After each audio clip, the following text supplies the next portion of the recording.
কিছুদিন ধরে ভাবতেছিলাম হেয়ার কালারটা করব, আগের কালারটা ফেড হয়ে গেছে, এর জন্য চলে গেছে হেয়ার কালার কিনতে। আমি গেছিলাম স্কাইলার্ক স্টাইলে, এটা আমার বাসা থেকে কাছাকাছি, এর জন্য। এখন দেখি কোটা কসমেটিক্সের এই কালারগুলো অনলাইনে বেশ ভাইরাল এবং পপুলার।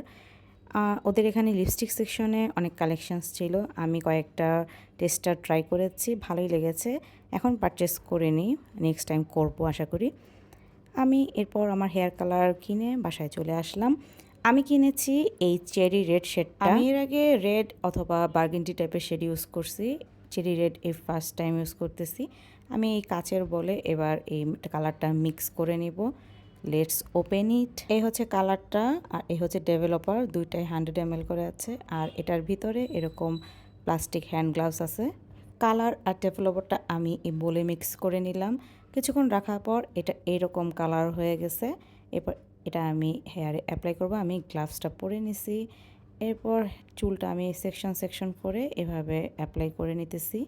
আমার কালার অ্যাপ্লাই করা শেষ, একদম মেসি হয়ে যায় কালার অ্যাপ্লাই করার সময়ের জন্য, আসলে তখন ভিডিও আর করি নাই।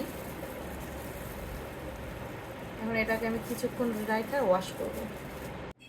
সো অ্যাপ্লাই করার একদিন পর এই হচ্ছে আমার হেয়ার কালার। আমি একটু সানলাইটে দাঁড়াইছি, তাহলে কালারটা ভালো বোঝা যাচ্ছে।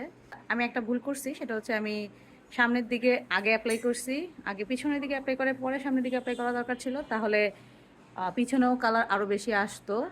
আমাদের হেয়ারের সামনের দিকে কালার অ্যাপ্লাই করলে তাড়াতাড়ি কালার চলে আসে। আজকের ভিডিওটা এ পর্যন্তই, দেখা হচ্ছে পরের কোনো ভিডিওতে। Till then, by.